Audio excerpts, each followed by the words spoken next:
Hallelujah, praise the Lord. ஆண்டவருடைய விலையேறப்பெற்ற நாமத்துக்கு ஸ்தோத்திரம். இதனால் கர்த்தருடைய வார்த்தையை சொல்லும்படி கர்த்தர் என்னை பலப்படுத்தி இருக்கிறார். இப்போ வெஸ்டர்ன் காட்ஸ் என்கிற மலையில் இருக்கிறோம். ஆண்டவர் நமக்கு சொன்ன வார்த்தைகளின்படி ஒவ்வொன்றாய் நம்முடைய வாழ்க்கையில் நிறைவேற்றி கொண்டே இருக்கிறார். சில காரியங்கள் தாமதித்து நிறைவேறலாம், சில காரியங்கள் நிறைவேறி இருக்கிறது. இப்போ நிறைவேறி இருக்க காரியங்களுக்காக நாம் கர்த்தருக்கு என்ன சொல்லணும்னா நன்றி சொல்லணும். இன்றைக்கி நாம் அநேகராக இருக்கிற நாம் என்ன பண்ணுறோன்னா மறந்துடும். நம்மை மேலே ஏற்றி உயரத்தில் வைத்திருக்கிற ஆண்டவரை நாம் மறந்து விடுகிறோம். அதனால் அநேக குறைகள் நம்முடைய வாழ்க்கையில் இன்னும் காணப்படுகிறது. இந்த குறைகளிலிருந்து நாம் வெளியே வர வேண்டும். அதற்கு என்ன வழின்னா நன்றி சொல்லுகிறது, கர்த்தரை துதிக்கிறது.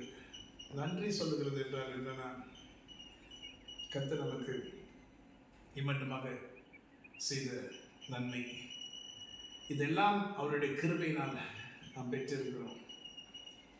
அவருடைய இரக்கங்களால் நாம் பெற்றிருக்கிறோம். ஸோ கர்த்தருக்கு நன்றி சொல்லி அவரை போற்றி பாட வேண்டும். போற்றி பாட பாட கர்த்தர் நமக்கு இன்னும் அதிகமான நன்மைகளை செய்ய பிரியமாக இருப்பார். ஸோ கர்த்தருக்கு பிரியமாக இருக்கிறது எப்படி? துதிகளின் மத்தியில் வாசமாக இருக்கிறவர்.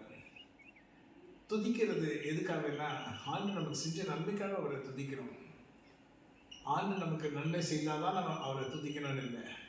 இன்னைக்கு நிற்கிறதோ நிற்பதோ நிர்மலமாக இருப்பதோ ஆண்டு சுத்தக்கிறவர் எல்லாமே நன்மை தான். அதனால் என்னத்தை சொல்லுவோம் நம்ம? It's all is grace. கர்த்தருடைய கிருபை, கர்த்தருடைய இரக்கம், கர்த்தருடைய தயவு, இவைகளால் நாம் வாழ்கிறோம், நிற்கிறோம். ஸோ இன்று கர்த்தரை துதிக்கிற துதியினால் நாம் அநேக காரியங்களை பெற்றுக்கொள்ளும்படி நம்ம ஆண்டிடத்தில் ஜெபிக்கிறோம். ஆண்டவரே, இங்கே பார்த்து கொண்டிருக்க ஒவ்வொருத்தருக்காக நாங்கள் ஜெபிக்கிறோம். துதிக்கிற பலத்தையும் ஞானத்தையும் அறிவையும் அந்த வாஞ்சியம் கர்த்தரை கொடுக்கும்படி நான் ஜெபிக்கிறேன். உங்களால் கூடாத அதிசயமான காரியம் ஒன்றுமில்லை. சகலத்தையும் ஏற்ற நேரத்தில் செய்து முடிக்கிறவர் நீ. கேட்கிறவனை பெற்றுக்கொள்கிறான். இந்த ஒரு வார்த்தை, ஜெகோவா ஜாரே, யெகோவா ஈரே. தமிழ் அப்படின்னு கர்த்தர் நம்முடைய தேவைகளை சந்திப்பார். தேவைகள் என்றால் வெறும் பணம் இல்லை, பணமும் தான் முக்கியம் நமக்கு.